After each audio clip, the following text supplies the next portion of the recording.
Hello friends, welcome to The Hindu editorial analysis. Today at the 31st July of 2023, we will discuss the editorial section of the Hindu. तो आज हम the Hindu के editorial section को देखते हैं। Current affair section को हम बाद में देखेंगे। अगर बात करें एडिटोरियल में, तो इसमें जो दो एडिटोरियल छोटे वाले हैं वो एक्चुअल में सुप्रीम कोर्ट के जजमेंट से रिलेटेड हैं। अगर हम बात करें, सुप्रीम कोर्ट ने पिछले दिनों भीमा कोरेगांव केस में वेल दे दिया है। उसी से रिलेटेड ये कुछ आर्टिकल हैं। आइए डिस्कस करते हैं सुप्रीम कोर्ट का क्या ऑब्जर्वेशन है। और सुप्रीम कोर्ट ने जो ऑब्जर्वेशन लिया है कि अगर यूएपीए अगर लगा हो किसी के ऊपर या एंटी टेररिस्ट एक्टिविटी का कोई एक्शन हो, कानून हो, तो उसमें भी किस तरीके से बेल की प्रक्रिया को देखा जा सकता है, इसके बारे में एक आर्टिकल ये है। अगर देखा जाए तो सुप्रीम कोर्ट ने जो है एक्टिविस्ट जो है वेरनोन गोंसाल्वे और अरुण फेरेरा को जो है वेल दे दिया है, और ये कहते हुए कि जो स्ट्रिंजेंट एंटी टेरर लॉ है जो यूएपीए है, उसमें भी प्रिलिमिनरी असेसमेंट करके बेल दिया जा सकता है। लेकिन इसमें दिखाई गई है कि पुलिस केस जो बनाया गया है उसमें वीकनेसेस हैं, और इसी आधार पर उन्होंने कहा कि प्रिलिमिनरी असेसमेंट के बाद बेल दिया जा सकता है।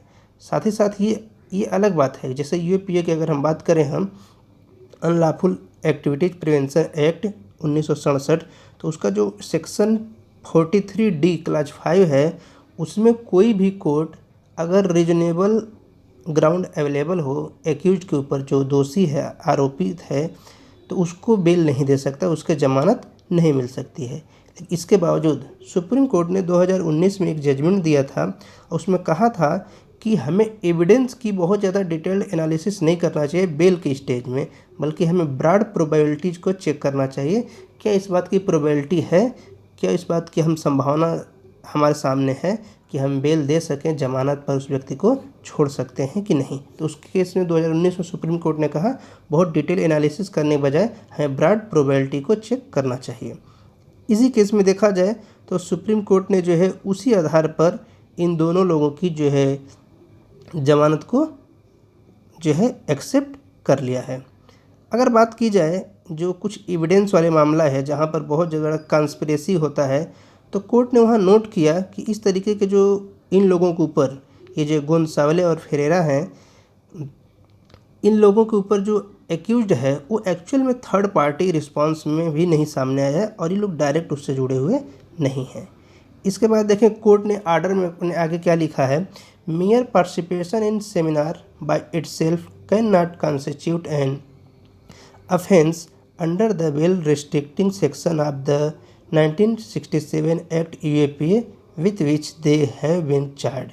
तो सुप्रीम कोर्ट ने कहा कि जो यूएपीए का सेक्शन 43D क्लास 5 है उसमें बेल का प्रोविज़न नहीं है, लेकिन फिर भी अगर कोई व्यक्ति सेमिनार में पार्टिसिपेट किया है या किसी अन्य तरीके से, लेकिन डायरेक्ट नहीं है, तो उसमें बेल का प्रोविज़न के लिए प्रायोरिटी चेक करनी चाहिए। तो इस तरीके से देखा जाए तो ये पहला टाइम है जब भीमा कोरेगांव केस में किसी लायर को और एक्टिविस्ट को 2018 में बहुत ज़्यादा मात्रा में उन्हें जेल में डाल दिया गया, इस आधार पर कि वो माओइस्ट कॉन्स्पिरेसी है, माओ जो चाइना से गुजरता हो, जो चाइना का एक टेंडेंसी आइडियोलॉजी है माओवादियों के, ये माओइस्ट कॉन्स्पिरेसी के माध्यम से ये एक पूरा केस चला था, उसी आधार पर हुआ है।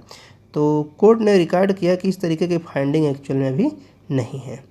आगे देखा जाए तो दो जजों की बेंच ने क्या कहा है कि relied on by the NIA to the claim that Miss Gonsalves and Ferreira were part of conspiracy and recruitment of person to commit terrorist act are a big probative value and quality. उन्होंने कहा कि जो NIA ने जांच किया है और उसमें जो भी उनको एविडेंस सामने रखे गए हैं कॉन्स्पिरेसी मामले को, उसमें उनका जो मामला है वो काफ़ी वीक है और उसके जो है कोई वैल्यू और क्वालिटी नहीं दिखती है। इस आधार पर भी उन्होंने कहा कि इन्हें बेल मिलना चाहिए। तो ये था आर्टिकल। अगर सुप्रीम कोर्ट का जो है डिसीजन आया है कि बेल किस कंडीशन में मिल सकता है और यूएपीए के किस कंडीशन में, तो 43D क्लास 5 में बेल का प्रोविजन न होने पर भी एक प्रोबेबिलिटी देखी जा सकती है बेल के लिए। अगला आर्टिकल हमारा है रैप द नुकल्स। ये भी सुप्रीम कोर्ट से ही रिलेटेड है। सुप्रीम कोर्ट का जो है एक फैसला आया है मॉब लिंचिंग से रिलेटेड, या जो बहुत बड़े भयानक स्तर पर वायलेंस हो रहे हैं, जैसे अभी हमने देखा मणिपुर में हुआ, फिर बंगाल में वायलेंस हुए हैं। तो उन्हीं को देखते हुए सुप्रीम कोर्ट का एक फैसला आया है। सुप्रीम कोर्ट ने यूनियन गवर्नमेंट और कई स्टेट गवर्नमेंट दोनों को जो है उन्हें कहा है कि कंसिस्टेंटली फेल रहे हैं मॉब लिंचिंग को रोकने में, चाहे ये मॉब वायलेंस हो या किसी भी तरह का जो है वायलेंस है उसको रोकने में ये लोग सक्षम नहीं हैं और इनकी अपने बहुत बड़ी जिम्मेदारियों से ये लोग पीछे जा रहे हैं। और इसमें एक मामला आ रहा है कि जो मार्जिनलाइज सेक्शन है उनके ऊपर काउ विजिलेंटिज्म का आरोप लगाया जाता है और मॉब लिंचिंग हो जाती है। अगर देखा जाए ये काउ विजिलेंटिज्म की वजह से जो मास वायलेंस हो रहे हैं, इसके केस में देखा जाए एक पिटीशन सुप्रीम कोर्ट में आया था, national federation of Indian women उसके द्वारा आया था और उसने हाईलाइट किया था कोर्ट के सामने कि जो तो उसको इन्होंने इस चीज़ को हाईलाइट किया कि यहाँ पर कोर्ट के सामने कि स्टेट गवर्नमेंट या यूनियन गवर्नमेंट कई जगहों पर फेल हैं। इसलिए सुप्रीम कोर्ट ने union ministry of home affair, Maharashtra, Orissa, Rajasthan, Bihar, Madhya Pradesh and Haryana को रिस्पॉन्ड करने के लिए कहा है कि वो अपनी जवाब को दायर करें कि उनका इस पर क्या एक्शन है, क्या स्ट्रेटजी वो बना रहे हैं।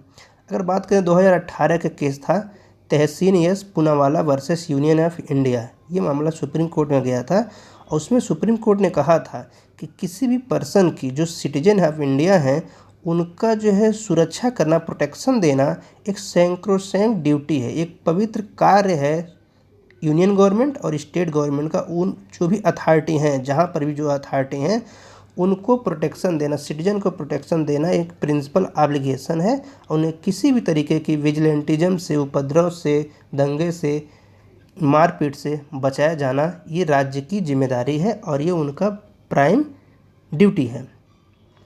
आगे देखा जाए जो मेनली गाइडलाइन जारी किए गए हैं उसमें भी देखा गया है कि जो नोडल एजेंसी कौन होते हैं, लोकल लेवल पर तो पुलिस ही होते हैं या डिस्ट्रिक्ट लेवल पर, तो जो पुलिस हैं उनको भी ये बात को आइडेंटिफाई करनी चाहिए डिस्ट्रिक्ट पर, ब्लॉक लेवल, विलेज लेवल पर कि जो मॉब वायलेंस हो रहे हैं रिसेंट ईयर में उसमें जो है पुलिस इंटेलिजेंस को जो है आगे आ कर के इन चीज़ों को रोकने की कोशिश करनी चाहिए और गवर्नमेंट एजेंसी को इसका बहुत ध्यान रखने की आवश्यकता है। आगे they were also aided by the initiative of the home ministry and state government in sensitizing law enforcement official. उन्होंने कहा कि जो है ये काफ़ी ज़्यादा सेंसिटिव मैटर है, तो स्टेट गवर्नमेंट और यूनियन होम मिनिस्ट्री को इसको सेंसिटाइज करना चाहिए, पब्लिक अवेयरनेस जनरेट करनी चाहिए और जो लोग मॉब वायलेंस में या विजिलेंटिज्म में एक्टिव हैं उनके ऊपर एक कड़ा प्रावधान लाना चाहिए, कोई इसके सोल्यूशन और मेजर फाइंड आउट करने चाहिए। तो ये था सुप्रीम कोर्ट का जजमेंट, उसमें उन्होंने मॉब वायलेंस पर कड़ा रुख लिया है। आगे देखा जाए court is right in issuing order to agency of the state in holding them the account of the non implementation of the guideline in 2018 judgement. तो कोर्ट ने भी कहा है कि ये लोग जो है 2018 का जो जजमेंट था उसके गाइडलाइन को फॉलो नहीं कर रहे हैं, इसलिए इस बात की आवश्यकता है कि जो सिविल सोसाइटी है वो टैकल करे इस बुराई को, मॉब वायलेंस या विजिलेंटिज्म को, और जो है इससे जो है बचने की आवश्यकता है और किसी भी तरीके की जो है टाइप कास्टिंग तरीके की चीज़ों से हमें बचना चाहिए।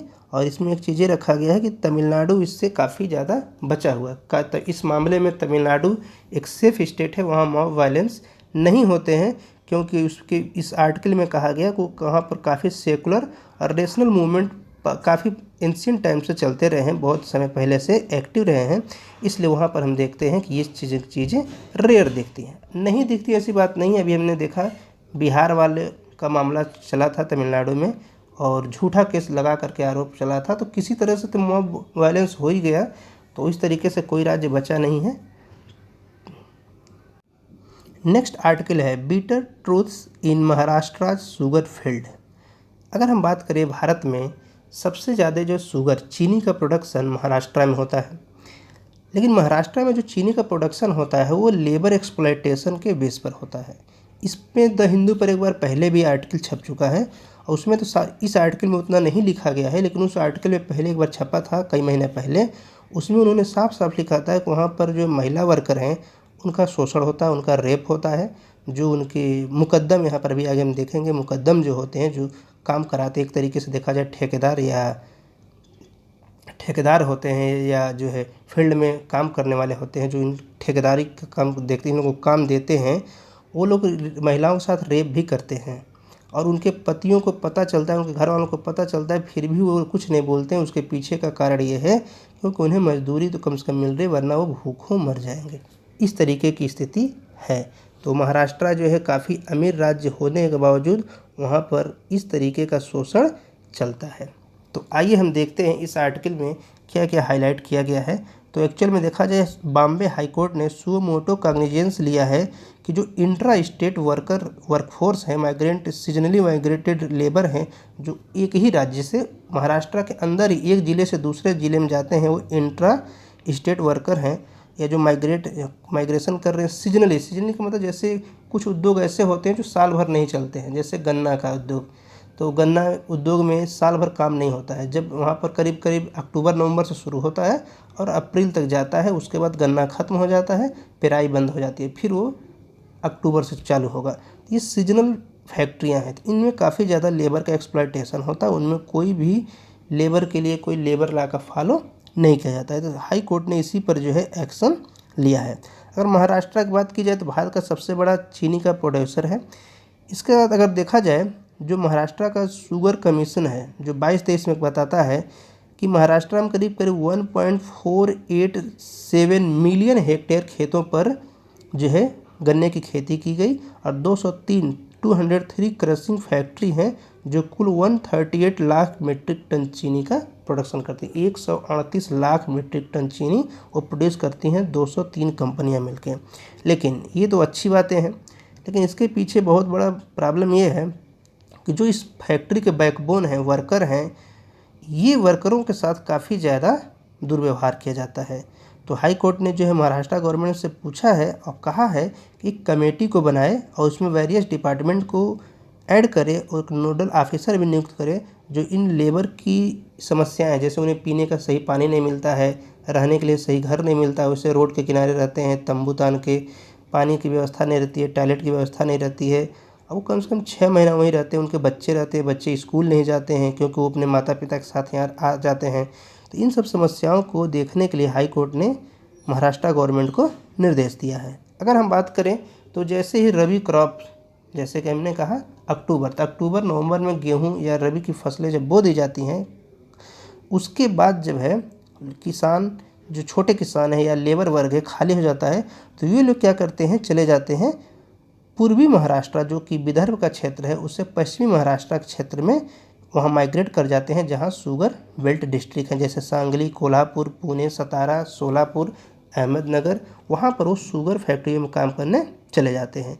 क्योंकि वो, चूँकि अगर देखा जाए तो सबसे बड़ी समस्या महाराष्ट्र में क्या है, सबसे ज़्यादा सुसाइड कहाँ किसान करते हैं, तो महाराष्ट्र करते हैं। उसके पीछे कारण है वहाँ पर हमेशा सूखा पड़ता है, जिसके वजह से क्रॉप फेलियर होते हैं, उनके फसल सूख जाते हैं, तो वो लोन लेकर के फसल लगाते हैं और वो उनका भर्ती भी डूब जाता है। अभी हमने देखा इसी फसल में प्याज की फसल लगाया उन्होंने, उनकी जो है पूरी लागत 1 हेक्टेयर में 65,000 थी, लेकिन वो प्याज बेचने पर उनको केवल 35 से 40,000 मिल रहे थे। यानी उनको पर हेक्टेयर उन्होंने प्याज बोया, रोपा, दवा डाले, उसकी निराई गुड़ाई सब किए और उसके बाद अंतिम रूप से जब प्रोडक्शन हुआ तो 65,000 खर्च करने के बाद उनको केवल 35 से 40,000 मिल रहे थे। इस तरीके से देखा वो किसान डिस्ट्रेस में चले जाएंगे, उनकी जो है काफ़ी स्थिति बुरी बनी हुई है। तो यहाँ पर जो है एक बहुत जो है कॉम्प्रिहेंसिव पॉलिसी बनाने की ज़रूरत है जिससे कि वहाँ पर वल्नरेबिलिटी न रहे। तो इसी के ध्यान में रखते हुए क्या होता क्या है समस्या, किसान वहाँ परेशान रहते हैं, तो इसलिए वो क्या करते हैं, लेबर मार्केट में चले जाते हैं कि कम से कम वहाँ कुछ उनको एक वेज मिल जाएगा जो उनके जीने रहने के लिए शायद काम आएगा। तो स्टेट गवर्नमेंट को ऐसा कहा गया है को इंटरवेंशन करें और ये जो एक्सप्लॉयटेशन हो रहा है उन्हें रोकें। अगर बात करें जैसे वर्कर जो काम करते हैं वो फैक्ट्री में डायरेक्ट जाके काम नहीं करते हैं। वहाँ पर एक शब्द है मुकद्दम। मुकद्दम जो है लेबर कॉन्ट्रैक्टर या ठेकेदार होता है, तो वो क्या एक सुपरवाइज़र की तरह होता है। तो मुकद्दम क्या होते हैं, वो मिडिल मैन है फैक्ट्री और लेबर के बीच में। फैक्ट्री से वो क्या करते हैं, करार कर लेते हैं वो इतने पैसे लेंगे। वहाँ पर कोयत्स कहा जाता है, जो शुगर फैक्ट्री जो है लेबर कपल को कोयट्स कहा जाता है। एक मतलब कपल होते हैं जो 2 या 4 लोग मिल करके काम करेंगे और वहाँ पर गन्ने को काटेंगे, उसे छीलेंगे, ट्रक या ट्रॉली में ला देंगे, तो उनको कोयट्स कहा जाता है। तो वो क्या करते हैं, मुकद्दम कोयट्स से एग्रीमेंट कर लेते हैं और एग्रीमेंट में काफ़ी जो है उनको पहले कुछ एडवांस पेमेंट कर देते हैं। अब उस एडवांस पेमेंट की वजह से वो क्या होते हैं, लेबर जो है फंस जाते हैं। अब उनको उस पूरे सीजन में उनके साथ काम करना ही करना है, चाहे सिचुएशन जो भी हो। तो इस समस्या की वजह से वो कुछ बोल नहीं पाते हैं और मुकद्दम जो है फैक्ट्रियों से ज़्यादा पैसा ले लेते हैं और बहुत बड़ा वर्कफोर्स ला करके दे देते हैं, लेकिन उनका एक्सप्लॉयटेशन करते हैं। तो यहाँ पर हम देखते हैं कि जो लेबर है उनको ऊपर जो है काफ़ी ज़्यादा वायलेंस होता है, लेबर लॉ का फॉलो नहीं किया जाता है और उनको जो रहने के लिए जगह दिया जाता है वो भी काफ़ी जो है बहुत ख़राब स्थिति होती है। Gap in the data, plight of women children. तो अगर देखा जाए तो इसमें एक बात और हाईलाइट किया गया है, वहाँ पर एक जो है periodic and time bound enumerating exercise किया गया है, जिससे हम एक technology aided migration tracking system बनाया गया है, जो कि 2022 में वुमेन एंड चाइल्ड डेवलपमेंट ने बनाया था कि महाराष्ट्र गवर्नमेंट के मंत्रालय ने बनाया। उसने कहा कि हम ट्रैक करेंगे, लेकिन अगर बात की जाए तो इनिशियली जो है सीजनल लेवल को ट्रैक करते हैं ट्राइबल डिस्ट्रिक्ट वगैरह, लेकिन उन्हें जो है काफ़ी ज़्यादा इस बात को भी ध्यान रखने की ज़रूरत है, जो डेस्टिनेशन पर जा रहे हैं वहाँ पर उनको न्यूट्रिशन की जो है कैसे प्रोवाइड किया जा रहे हैं, उनको जो है बच्चों को केयर करने की सुविधा है कि नहीं है, और वहाँ पर चाइल्ड डेवलपमेंट जो है इंटीग्रेटेड चाइल्ड डेवलपमेंट सर्विस मिल रहा है कि नहीं, इस तरीके की जांच करने के लिए कहा गया था। लेकिन एमटीएस जो है कम्प्लीटली फेल है और वो किसी तरह में अपना कार्य करने में सक्षम नहीं रहा है। अगर उसके स्कोप को बढ़ाया जाए तो हो सकता है कि हमको कुछ फ़ायदा हो। आगे देखा जाए तो यहाँ पर जो है वुमेन वर्कर को एड्रेस किया गया है कि उनके जो है दुर्दशा काफ़ी ज़्यादा है, plight of migrate women worker, और उनको एक्चुअल में जो हेल्थ और सेफ्टी जो होती है वो भी नहीं मिलता है शुगर केन जो है लेबर मार्केट में। तो अगर देखा जाए तो उनसे जो है कभी कभी बहुत ज़्यादा वर्कलोड लिया जाता है, जैसे 40 से 50 केजी का जो बंडल होता है हैवी वेट, उनको अपने सिर पर रख करके ट्रॉली में या ट्रक में ले जाकर लादना होता है, जिसके वजह से कभी कभी एक्सीडेंट हो जाते हैं। इसके पीछे रीज़न क्या है कि लोग सुबह में गन्ने को काटते हैं, फिर छीलते हैं और फिर उसके बंडल बनाते हैं, और वो सब फिर बंडल वगैरह लादते हुए शाम हो जाता है। तो ये काम अत्यंत शाम को या अंधेरा हो जाता है तब किया जाता है, जिसके वजह से क्या होता है कभी कभी एक्सीडेंट भी हो जाते हैं। तो ये एक्चुअल में ऑक्सफैम इंडिया 2020 का रिपोर्ट है कि लेबर जो है उनको चोटें लगती हैं तो पर उनका कोई विशेष ध्यान नहीं रखा जाता है। इसके वजह से महिलाओं में आगे चल के समस्या जैसे मस्कुलर स्केलेटन डिसऑर्डर हो जाता है, या गायनोकोलॉजिकल इशू हो जाते हैं, उनकी जो है प्रेगनेंसी में समस्या आ जाएगी, या उनकी हड्डियों में चटक हो जाता है। तो ये बहुत बड़ी एक समस्या है। इसके पीछे रीज़न ये भी है कि वहाँ पर लड़कियों की शादी जल्दी कर दी जाती है, तो वर्कफोर्स में शामिल हो जाती हैं, तो उससे उनका क्या होता है कि वो एक फोर्स लेबर की तरह ऑटोमेटिक चली जाती हैं, क्योंकि उनके घर में समस्या है। तो जो एडोलेसेंट हैं, जो 15 से 17 साल की लड़कियां, उनकी शादी हो जाती है, तो एक्चुअल में वो अभी जो है प्रेग्नेंट होने के लिए उनकी सही उम्र नहीं है, फिर भी प्रेग्नेंट हो जाती हैं, उनके छोटे बच्चे हो जाते हैं, फिर उन्हें दूध पिलाना होता है और साथ ही साथ उन्हें वर्कफोर्स में काम भी करना पड़ता है। इस तरह से उनके शरीर पर काफ़ी ज़्यादा बुरा असर पड़ता है। आगे देखा जाए, जैसा कि हमने कहा मुकद्दम जो होते हैं या मिल वर्कर भी कभी कभी वो क्या करते हैं, महिलाओं के साथ सेक्सुअल हरासमेंट करते हैं या वायलेंस करते हैं। ऐसा एक बार और भी द हिंदू की रिपोर्ट में आ चुका है। इसके बाद भी देखा जाए तो स्टेट गवर्नमेंट कोई विशेष ध्यान नहीं रख रही है। और अगर हम बात करें, सरकार ने नेशनल एजुकेशन पॉलिसी 2020 लॉन्च कर दिया और उसमें कहा गया था, जोर दिया गया emphasizes equitable and inclusive education for all. उन्होंने कहा कि हम इक्विटेबल और इंक्लूसिव एजुकेशन देंगे सबके लिए, राइट टू एजुकेशन के अंतर्गत। लेकिन वहाँ पर जो बच्चे हैं वो बच्चे वहीं झुंगियों में, झोपड़ियों में, तंबू में रहते हैं और उनको कोई शिक्षा की व्यवस्था नहीं होती है। इस तरीके से उनका राइट टू एजुकेशन का भी वायलेशन हो रहा है। और बच्चे क्या करते हैं, अब जब बच्चे खाली हैं, घूम रहे हैं, तो वो भी अपने माता पिता की हेल्प करने लगते हैं। तो एक तरीके से देखा जाए तो वो बच्चे भी उसमें कुछ ऑटोमेटिक संलग्न हो जाते हैं, और जैसे उनकी उम्र 8-10 साल होती है वो भी उसी में संलग्न हो जाते हैं। और एक तरीके से देखा जाए उनका एक फिजिकली सोशल उनका एक्सप्लॉयटेशन हो रहा है। कुछ बच्चों का नाम तो स्कूल में चलता है, ऐसे बच्चे स्कूल में एडमिशन ले लेंगे लेकिन कहीं रहेंगे अपने माता पिता के साथ। तो सबसे बड़ी समस्या ये भी है कि वो स्कूल में फिजिकली तो एब्सेंट है, लेकिन फिर भी उनके रिकॉर्ड में मेंटेन है, और लेकिन उसके बावजूद स्कूल व्यवस्था में कोई ऐसी बदलाव नहीं आ रही है कि आखिर ये बच्चा है कहाँ। नीड फॉर गवर्नमेंट इंटरवेंशन, तो इस आर्टिकल में यही कहा गया है, हाई कोर्ट ने यही जो आर्डर दिया है कि गवर्नमेंट जो है इंटरवेंशन करे, और गवर्नमेंट जो है एक हेल्दी इन्वायरमेंट बनाए, जो वर्किंग कंडीशन है उसको सही करे, लिविंग कंडीशन को सही करे, अदरवाइज इनकी स्थिति सुधरने वाली नहीं है। इसके साथ साथ देखा जाए इसके लिए एक स्ट्रांग पॉलिटिकल विल होना चाहिए, और एक फेवरेबल लीगल इन्वायरमेंट को बनाया जाए जिससे कि माइग्रेंट लेबर के को स्ट्रेंथन किया जाए, उनके लेबर एडमिनिस्ट्रेशन किया जाए, उनको जो है लेबर लॉ है उन्हें इन्फोर्समेंट किया जा सके। और जैसा कि हम देख रहे हैं इसमें भारत सरकार ने अमृतकाल इस जो है 2022 से 2047 के बीच को अमृतकाल घोषित किया। तो अमृतकाल तभी होगा जब ये ह्यूमनिटी को, हम इंक्लूसिव इकोनॉमी को फुलफिल करने के लिए ह्यूमनिटेरियन ऑब्लिगेशन को पूरा करें, अदरवाइज ये संभव नहीं है, और इस तरीके से माइग्रेंट लेबर का शोषण होता रहेगा। इसके बाद नेक्स्ट आर्टिकल है the relevance of humanities as resistance.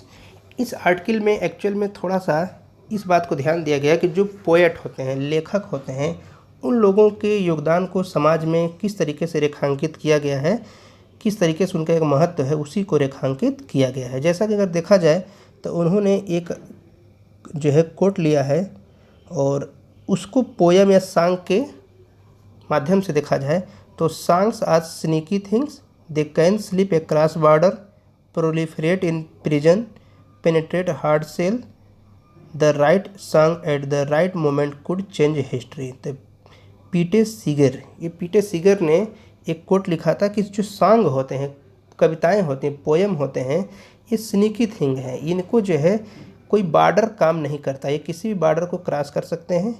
इनको जो है प्रिजन में भी, जैसा हम देखते हैं भारत के स्वतंत्रता आंदोलन में प्रिजन में भी लोग गीत गाया करते थे, और उस गीत से लोग मोटिवेट हुए, और फिर मोटिवेशन के बाद वो और भी ज़्यादा लोग धीरे धीरे हमारे स्वतंत्रता संग्राम में जुड़े। और ऐसा नहीं केवल भारत के स्वतंत्रता संग्राम में, हर देश के स्वतंत्रता संग्राम में या किसी तरीके का जो वहाँ पर मूवमेंट होते हैं, उन सभी मूवमेंट में इस तरीके का कोई ना कोई सॉन्ग या पोएम सामने आ जाता है। तो इसी चीज़ को इसमें रेखांकित किया गया है कि जो ह्यूमनिटीज़ हैं, स्टडी ऑफ ह्यूमनिटीज़ हैं, उनको भी लिबरल आर्ट में एक काफ़ी अच्छा स्थान है, और फिलासफर और आर्टिस्ट जो हैं उनको भी एक महत्व है।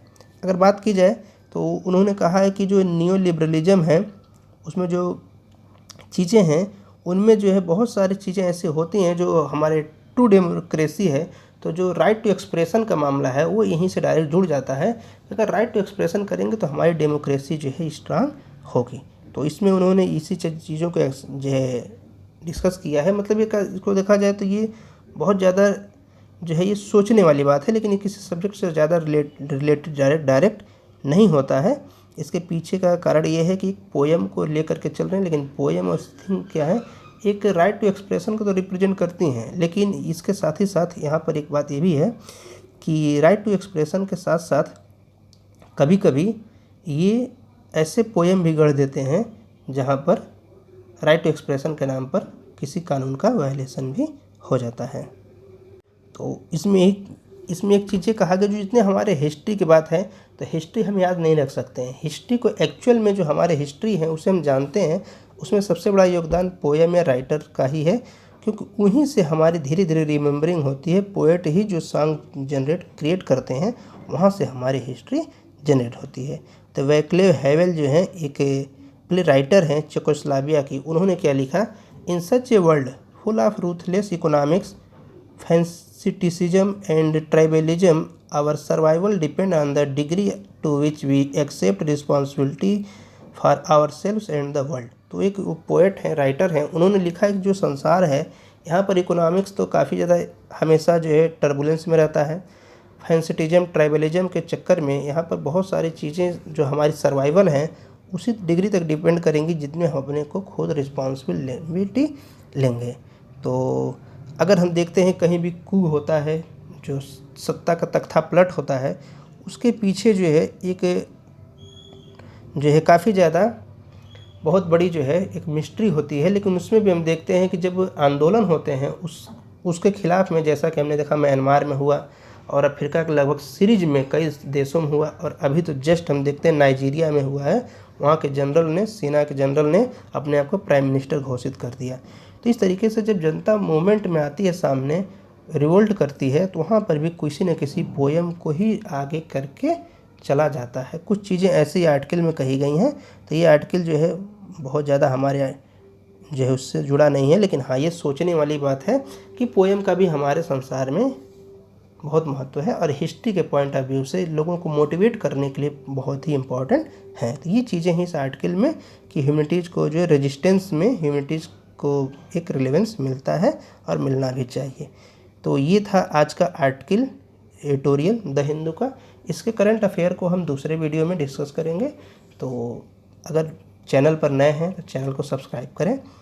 वीडियो जो है देखने के लिए धन्यवाद। Thank you.